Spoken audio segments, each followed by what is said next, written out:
Salam sejahtera bagi kita semua. Apa kabar Bapak Ibu Saudara sekalian? Kali ini kita akan belajar dari kitab Yeremia pasal 6 ayat yang ke-16. Saya akan bacakan bagi kita semua. Beginilah firman Tuhan, ambillah tempatmu di jalan-jalan dan lihatlah, tanyakanlah jalan-jalan yang dahulu kala. Di manakah jalan yang baik, tempuhlah itu. Dengan demikian jiwamu mendapat ketenangan. Tetapi mereka berkata, kami tidak mau menempuhnya. Saudara sekalian, dari Yeremia pasal 6 ayat yang ke-16 ini, renungan kali ini diberi judul Jalan yang Baik. Wejangan hikmat yang berikut ini sungguh inspiratif, saudara sekalian. Bunyinya seperti ini. Senyuman mampu meringankan luka. Sahabat akan selalu ada di saat kamu membutuhkannya. Kalimat hikmat ini mengingatkan kita betapa pentingnya tersenyum di saat kita mengalami luka batin. Ini disampaikan kepada kita, saudara sekalian, karena ada banyak orang di saat dia mengalami luka batin, dia mengalami kesulitan untuk tersenyum. Nah, wejangan hikmat ini memberikan pesan kepada kita, di saat engkau mengalami luka batin, engkau harus tersenyum.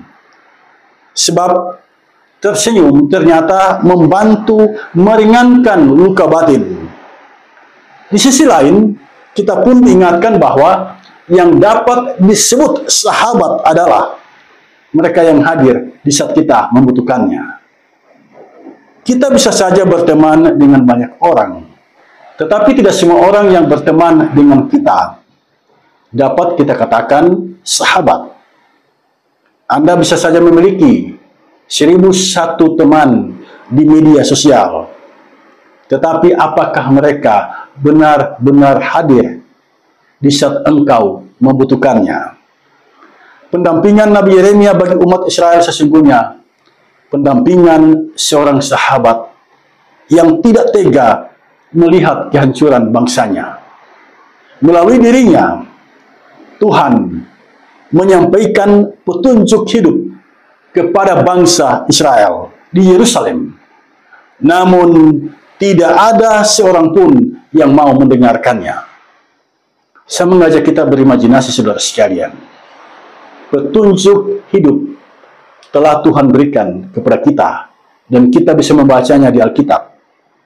Bayangkan, saudara sekalian, Yeremia menyampaikan petunjuk hidup itu kepada umat Israel, tetapi tidak ada yang mendengarkannya.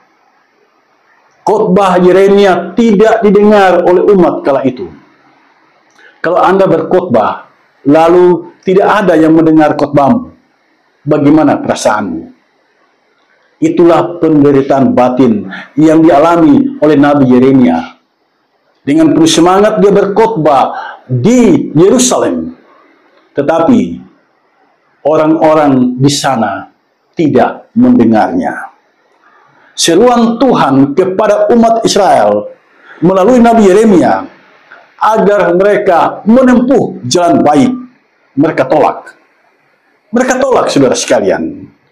Dalam ayat yang ke-16, kalimat akhir, di sini jelas tertulis, tetapi mereka berkata, kami tidak mau menempuhnya. Yeremia sudah katakan, tempuhlah jalan baik. Jika kamu menempuhnya, kamu akan mendapatkan ketenangan. Tetapi umat Allah di Yerusalem tidak mau mendengar seruan Nabi ini. Yeremia telah menjadi sahabat saat bangsa Israel membutuhkannya. Tetapi bangsa Israel mengeraskan hati saat dianjurkan untuk menempuh jalan yang baik. Pada akhirnya, apa akibat penolakan mereka? Tuhan melalui Yeremia menyerukan agar umat menempuh jalan yang baik, tetapi mereka menolaknya, mereka tidak mau melakukannya. Dan apa akibatnya? Saudara, Tuhan mendatangkan malapetaka bagi mereka. Kekerasan hati umat melahirkan bencana dalam kehidupan bangsa Israel. Kita dapat memetik pelajaran dari kenyataan hidup yang Nabi Yeremia alami. Tuhan Allah melalui Nabi Yeremia menganjurkan kita menempuh jalan yang baik. Nah, apakah selama ini kita telah menempuh jalan itu? Apakah selama ini kita telah mendengar dan mentaati Tuhan menempuh jalan yang baik?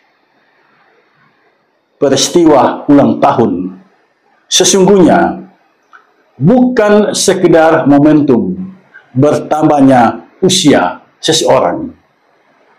Dalam perayaan ulang tahun, cobalah kita merenung sejenak dan bertanya pada diri kita sendiri, apakah selama ini saya telah menempuh jalan yang baik?